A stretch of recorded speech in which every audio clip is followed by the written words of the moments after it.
বন্ধুরা, অ্যাম্পলিফায়ার মানে professional amplifier, home theatre. তো আমরা এটি প্রফেশনাল বলবো না, সেমি সেমি প্রফেশনাল বলবো, মোটামুটি ভালো। তো আমরা অ্যাম্পলিফায়ার কেনার আগে বিভিন্ন সাইট, গুরুত্বপূর্ণ সাইটগুলো আমরা গুরুত্ব দিই না, যার কারণে অ্যাম্পলিফায়ারগুলো আমাদের বিভিন্ন নয়েজ ডিস্টেন্স আছে, ভালো বাজে না। তো প্রথমে আমি বডির একটু মডেলটা দেখাই। সামনে স্ট্যান্ডার্ড 2000 ওয়াট লেখা আছে, আসলে এটি 2000 ওয়াট থেকে 2000 ওয়াট নয়, 300 থেকে 400 ওয়াট। পোর্টটি সর্বোচ্চ মানে পাওয়ার সাপ্লাই 400 ওয়াট পর্যন্ত ধান ক্ষমতা দিতে পারে। তো 400 ওয়াট দিলেও এটি 400 ওয়াট আমরা পাবো না, এটি আমরা মূলত 200 ওয়াট ব্যবহার করেছি, কারণ এটি যে 15 ইঞ্চি 3 ইঞ্চি ভয়েস করলে একটি স্পিকার বাজাবো মূলত। আর আমি বলি, এখানে একটি ওয়েবটেকের বোর্ড ব্যবহার করা হয়েছে। এই ভিডিওটা কিন্তু গুরুত্বপূর্ণ, আপনারা স্কিপ করবেন না। এখানে ওয়েবটেকের একটি 8 ট্রানজিস্টর বোর্ড ব্যবহার করা হয়েছে। তো বোর্ডটি আমি কিনে যে ফিউচারটার মধ্যে পড়ি, এখানে 5401-এর জায়গা ব্যবহার করেছিল 2907, 5551 জায়গা ব্যবহার করেছিল 2222। তো এটিতে 12 ভোল্ট 24 ভোল্ট দিলে ঠিকই বাজবে। আর যখনই 40 ভোল্ট দিব, এখানে ব্রেক ডাউন করবে। তারা অনেকগুলো বোর্ড হয়তো বা তৈরি করছে, যদি কেউ কিনে থাকেন, তাহলে আপনারা কোন ধরনের ট্রানজিস্টর লাগাবেন। যদি এই ধরনের, যদি বাজারে হাতের কাছে যদি এই ধরনের ট্রানজিস্টর আপনারা না পান 5551, তাহলে এর পরিবর্তে এই ট্রানজিস্টরগুলো ব্যবহার করতে পারেন। 2383 এবং 1013। 2383 যাবে 5551 জায়গাত, আর 1013 আসবে 5401-এর জায়গাত। ফ্রি সেকশানে আমি বলে দিলাম। আর সেটিতে সাধারণত দুটি ট্রানজিস্টর ব্যবহার করা হয়েছে ড্রাইভার সেকশানে। তো আপনারা কেনার সময় মনে রাখবেন, এই পিএফগুলো লাগা থাকবে না, শুধু একটা পিএফ লাগা থাকবে। পিএফ সম্বন্ধে অবগত না জানা থাকলে আপনাদের পিএফগুলো আর লাগার প্রয়োজনও নেই, এগুলো কোনো ফ্যাক্টর না, এগুলো লাগানো লাগালেও চলে। আর যদি আরেকটি বোর্ডটাতে ভালো একটা ফিউচার আছে, যারা লো পাস ফিল্টার হিসাবে শুধু কাজ করবেন, শুধু বিটের কাজ করবেন, তারা এখানে 104 একটা পিএফ লাগাবেন। আর এই জায়গা 4.7 মানে আবার পিএফ এখানে 472 পিএফ লাগা লাগবে। আর এখানে 330 একটা পিএফ আছে। এই 330টি পিএফ কিন্তু এভাবে দেখাবো না মান, আপনাদের 334 পিএফ লাগাতে হবে। আর সবশেষে আবার একটা 4.7 তো লাগাবেন। বিট মানে একবার লো পাস ফিল্টার হিসাবে কাজ করবে, সমস্যা নাই, বিট ভালো আসবে যাদের অত্যাধিক বিট পছন্দ করেন। আর এইদিকে একটা ফ্যান ব্যবহার করা হয়েছে, এদিক দিয়ে ফ্যানটা ঘুরে আসে। এই যে এখানে যে ট্রানজিস্টর দেখতে পাচ্ছেন, এটাতে অটো সেন্সার মোড করা আছে। ট্রানজিস্টর শুধু গরম হয়ে উঠলেই ট্রানজিস্টরগুলো মানে ফ্যানগুলো হয়ে উঠবে, সর্বক্ষণ চলবে না।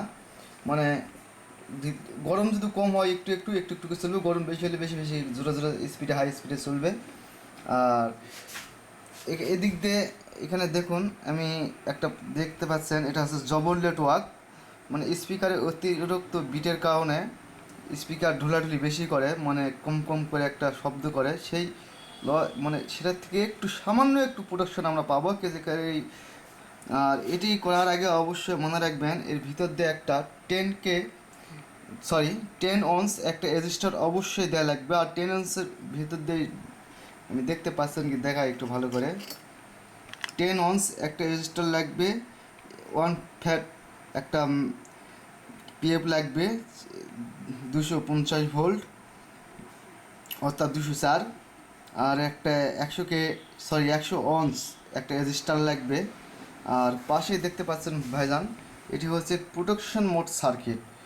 স্পিকার ডিসি ভোল্টেজ অফসাইড শুধু যার বিশেষ করে যায় না, তারপর আমরা লাগাই, কোনো ক্ষেত্রে তাড়াতাড়ি একটু হয়ে গেলে প্রোটেকশন মোডে নিয়ে যাবে। অথবা অনেক সময় গান বাজতে বাজতে একটা ফট করে ড্রপ হয়, সেই ড্রপের কারণে কিছু ডিসি ভোল্টেজ যায়, তো ওই মানে কয়েক সেকেন্ডের জন্য প্রোটেকশন মোডে নিয়ে যাবে, অটোমেটিক স্বাভাবিক হয়ে গেলে আবার স্পিকার আউট হয়ে যাবে।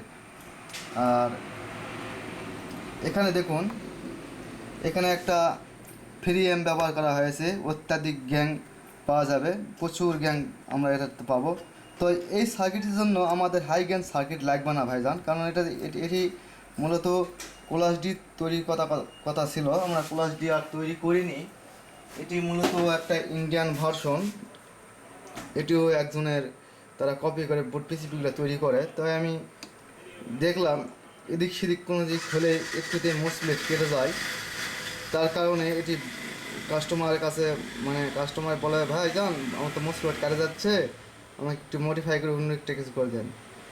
তো পূর্বের আগে আমি এই পিসিবিটা এক পিস টেস্ট প্রিন্ট করছিলাম, তো এই মুহূর্তে পিসিবিটা যে কই আছে, আমি পিসিবিটা দেখালো ভালো হতো। এই ঘুরে সেম একই রেজাল্ট পেয়েছি। তো এই ফুল এইচডি সার্কিট একবারে যে খারাপ না, ভালো, কিন্তু ভালো মানের সূক্ষ্ম পার্স সেটিং করতে হবে, কারণ আচ্ছা যাক কই জানা ঢুকছে। আচ্ছা যাক, এরপরে একটা চায়না বেস্টন সার্কিট 5 বিসি ভলিউমের। তো মোটামুটি সার্কিটটি ভালো, মানে ক্যাপাসিটারগুলো ইন্ডিয়ান ক্যাপাসিটার ব্যবহার করা হয়েছে। এখানে কিছু আমরা ইন্ডিয়ানও রেজিস্টার দেখতে পাচ্ছি, আর কিছু বলার নাই। আর এখানে সাধারণত 2টা ফিল্টার ক্যাপাসিটার ব্যবহার করা হয়েছে, তো আমি এখানে 4টি ক্যাপাসিটার ফিল্টারিং সার্কিট লাগা হয়েছে। তো ওই কাস্টমারকে বললাম ভাইজান আর 2টা লাগাবেন না, তো উনি বললো যে ঠিক আছে আমি পরে 2টা লাগিয়ে নেবো, আপনি আপাতত 2টা সেট করে দেন। আর এদিকে 2টা 104 পিএফ ব্যবহার করা হয়েছে। আর এদিকে এখন সর্বোচ্চ একটা সেটের ট্রান্সফর্মার পূর্বে যাওয়ার আগে আমরা দেখি, এটি হচ্ছে ইলেকট্রিক ফেয়ার ম্যাগনেটিং সার্কিট। এটি পাশের কোনো রুমের সুইচ টুইচ বন্ধ হয়ে গেলে সে লয়েসটা কাট করে দিবে। আর এখানে একটি 4 অ্যাম্পিয়ার ট্রান্সফর্মার ব্যবহার করা হয়েছে। 4 অ্যাম্পিয়ার ট্রান্সফর্মার বলতে আমরা বুঝাচ্ছি, স্কেলটা কই গেল, 4 অ্যাম্পিয়ার একটি ট্রান্সফর্মার ব্যবহার করা হয়েছে, কারণ এই ট্রান্সফর্মারটি বাজারে 8 অ্যাম্পিয়ার বলে বিক্রি করে, ওই সব ভাওতাবাজিতে দূরে থাকবেন। এটি মূলত পুরা 2 ইঞ্চি ফিটনেস আছে, আর পোস্ত আছে ওই 200 কম 4 ইঞ্চি, আর খাড়ায় আছে 3 ইঞ্চি। 3 ইঞ্চি একটু হয়তো 100 বেশি হবে। তো বাজারে আমাদের বাংলাদেশে আসলে কি বলবো, আজকাল দোকানদাররা সিটিং বাজি হয়ে গেছে। এই ট্রান্সফর্মারে 40 ভোল্ট করতে গেলে সর্বোচ্চ, আর এই কোর সেকশন এরিয়ায় যেটা আছে গুরুত্বপূর্ণ বুঝে যাবেন ভাইরা, আপনারা না বুঝে অ্যাম্পলিফায়ার সাজান। আমরা এখানে যতই মোটা তার পেছি না, যতই মোটা পেছি, এখানে আমরা এই ট্রান্সফার কোর সেকশন এরিয়াতে 200 ওয়াটের উপরে আমরা আউট পাবো না। এখানে 10 অ্যাম্পিয়ার 15 অ্যাম্পিয়ার পর্যন্ত দেওয়া যাবে, এখানে তো 12 ভোল্ট পর্যন্ত তৈরি করলে হবে। আর যখন 35 ভোল্ট করলে সর্বোচ্চ 5 অ্যাম্পিয়ার, 30-0-30 করলেও 5 অ্যাম্পিয়ার। যখন আমরা করবো 24-0-24, তখন এই ট্রান্সফর্মারটি আমরা 8 অ্যাম্পিয়ার তৈরি করতে পারবো। যত ভোল্টেজ বাড়াবো সেত তারের সংখ্যা প্যাচ কমে যাবে, অ্যাম্পিয়ার কমতে থাকবে। তো এটা মূলত 4 অ্যাম্পিয়ার ট্রান্সফর্মার ভাইজানরা। আপনারা অনেকেই 8 অ্যাম্পিয়ার বলে কিনেন, আসলে যে ট্রান্সফর্মার তৈরি করে সে বুকে সাহস করে বলতে পারবো না। তারা তো অনেকেই 3 অ্যাম্পিয়ার ট্রান্সফর্মার দেয়, বলে 7 অ্যাম্পিয়ার, 8 অ্যাম্পিয়ার। তো ওই সমস্ত ভিডিওর থেকে দূরে থাকবেন। আর 200 একটা ট্রান্সফর্মার দেখে 3 ইঞ্চি ভয়েস কলে একটা 15 ইঞ্চি স্পিকার বাজাতে কোনো তাবল আসবে না, এসে ভালোভাবে বাজা যাবে। সেটটির ফিউচার দেখলেন মোটামুটি। আর সেট কেনার আগে অবশ্যই অবগত থাকবেন তারা কি পাওয়ার দিচ্ছে, সঠিক মানে পাওয়ার দিচ্ছে কি দিচ্ছে না, এবং ওয়াট হিসাব করে সঠিক ওয়াট যদি আমরা ব্যবহার না করি, এক্ষেত্রে স্পিকার কাটবে, ট্রান্সমিটার কাটবে। তাই সেট কেনার আগে অবশ্যই গুরুত্বপূর্ণ জিনিসগুলো দেখে কিনবেন। আর ভিডিওটা কিন্তু অনেক লম্বা হয়ে গেল, এখান তো অনেক কিছুই বললাম, কথার মাঝে ভুল টুটি তো থাকেই, সব কিছু মনে মনে থাকে না, অনেক সময় কোথাও ভুল হয়ে যায়। তাই আপনারা যা সার্কিটটি কিনবেন আপনাদের কিন্তু এই গ্যাং ফ্রি অ্যাম্প সার্কিটটি কিন্তু লাগবে না। এটাতে এমনিতেই প্রচুর গ্যাং, বাজারে যে কোনো প্রচলিত ভলিউম হলে প্রচুর গ্যাং পাবেন আপনারা। এটা কিন্তু একদম আপডেট করা আছে, খুব সুন্দরভাবে তারা বোর্ডটি তৈরি করছে। আর আরেকটি আমি জিনিস দেখাই। ও সরি, আমি এই মুহূর্তে সেটিতে মানে দেখাতে পারবো না ডিসি অফসাইড ভোল্টেজ। যদি কারো সুন্দর মনে হয় ডিসি অফসাইড, এটাতে একদম 0 0 আছে, কোনো ডিসি অফসাইড ভোল্টেজ থাকবে না, সব 0 0 আছে। যদিও মাইনাস ভোল্টেজ আছে, এখানে একটি রেজিস্টার আছে, এই রেজিস্ট্যান্সটি চেঞ্জ করে নেবেন। আমি একটু জুম করে দেখাই। এই যে এখানে একটি 10K রেজিস্ট্যান্স লাগা থাকবে, অথবা 22K। এটি খুলে আপনার 56K লাগিয়ে নেবেন। আপনাদের শুধু 56K না, আপনারা অথবা একটা থিম পট ব্যবহার করতে পারেন। এখানে রেজিস্টারে একটা মাথা খুলে দিয়ে এই ধরনের একটা থিম পট ব্যবহার করবেন। আমি দেখাচ্ছি। এই ধরনের একটা থিম পট ব্যবহার করবেন, ঘুরে ঘুরে ডিসি অফসাইড ভোল্টেজ মারতে পারবেন।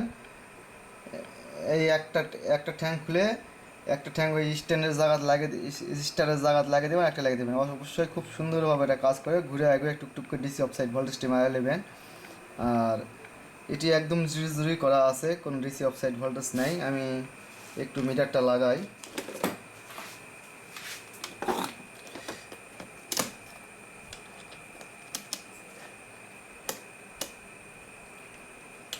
টু মিলি ভোল্ট দিয়েছি, দেখেন দর্শক ভাইয়েরা। আমার এখানে কোনো চালাকির কিবাক নেই। আর এটা প্রচণ্ড সাউন্ড ক্লিয়ার, আমি একটু বাজেও শোনাবো, কোনো টেনশনের প্রয়োজন নেই।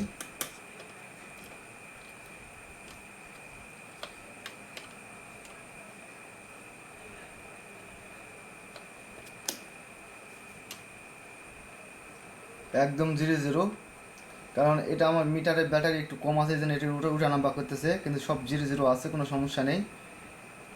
আর যদি কারো সুন্দর মনে হয়, আপনারা 60 ওয়াটের কিংবা 100 ওয়াটের বাতি সিরিজে অ্যাম্পলিফায়ারটা লাগে এখানে শর্ট করে দেবেন। ভলিউম অফ করে শর্ট করে দিলে সিরিজ ব্যাটারি জ্বলে উঠবে, তাহলে বুঝবেন ডিসি অফসাইড ভোল্টেজ আছে। আর এখন একটু সাউন্ড শোনা যাক কীরকম বাজে।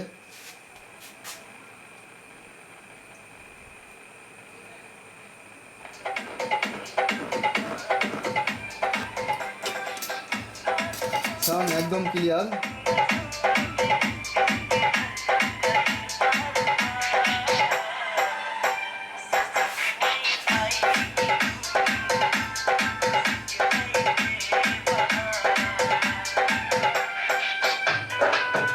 আর সাউন্ড শোনাতে পারলাম না, কপিরাইট চলে আসবে।